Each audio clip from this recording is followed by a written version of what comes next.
first pillar, la ilaha illallah, to know what matters. And the second pillar is to hit that reset button in order to regularly come back to center and remember what really matters. And for Muslims, this is not an activity in the head. It's an activity of the whole body. Allah Akbar, Allahu Akbar. Bismillah ar-Rahman ar-Rahim. Alhamdulillah, Rabbil Alameen. Ar-Rahman ar-Rahim. Malik Yawmiddin. Iyyaka na'budu wa iyyaka nasta'in. As-siratal mustaqim. Siratal ladhina an'amta 'alayhim. Ghayril maghdubi waladdallin. Amin. Allahu Akbar. Allahu Akbar. Allahu Akbar.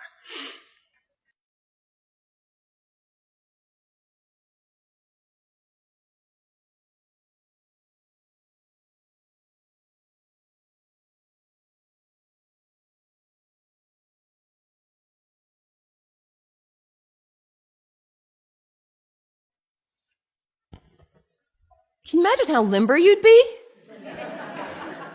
if you did that 17 times a day? And it's done in the direction of Mecca, northeast, more or less. To hit that reset button in order to come back, to hear that voice still and small, like we just sang about, to come back to what matters. So practical. I love that. The second pillar of Islam.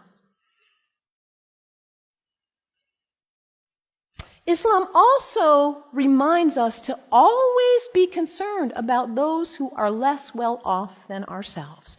Over and over in the Quran it says, be concerned about the widows and orphans. Be generous. I brought some soup as a symbol of generosity, giving, donating to food banks, giving to people who need food. I think about Muhammad almost like a social genius. He himself was an orphan. By the time he was 6 years old, he had already lost both his parents. He knew marginality. He knew it. And what happens when there is imbalance in a society where there are some who have a lot and some who don't have enough? What happens here? Those who don't have enough are suffering, aren't they? Out of their lack of nutrition, food, healthcare, hygiene, educational opportunities, they suffer.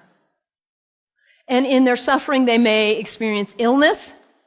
Their illness doesn't stay there, does it? It spreads to the rest of the people. And in their need, they may choose to engage in criminal activity just to try to put food on the table. And that destabilizes the whole society when you have some without and some with too much. And what about the people with too much?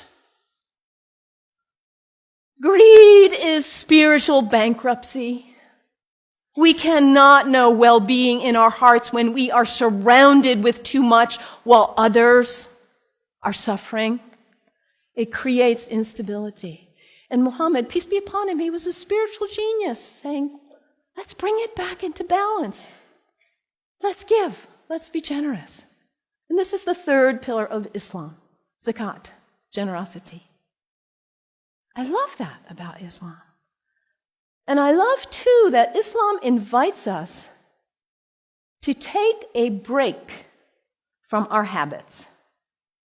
We humans, we're habitual creatures. We just are. We do something once, we do it again, we do it again. We just do. How many of you are sitting in the same seat you always sit in today? That's okay. Nothing wrong with that. We're creatures of habit. And if the habit's the good one, like brushing your teeth, wonderful. It strengthens you.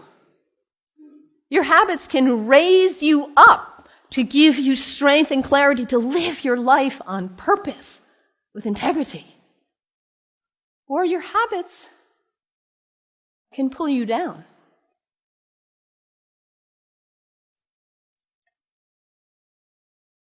To take a break from your habits, because what happens when you try to take a break from your habit, when you try to stop reaching for whatever it is and you cannot?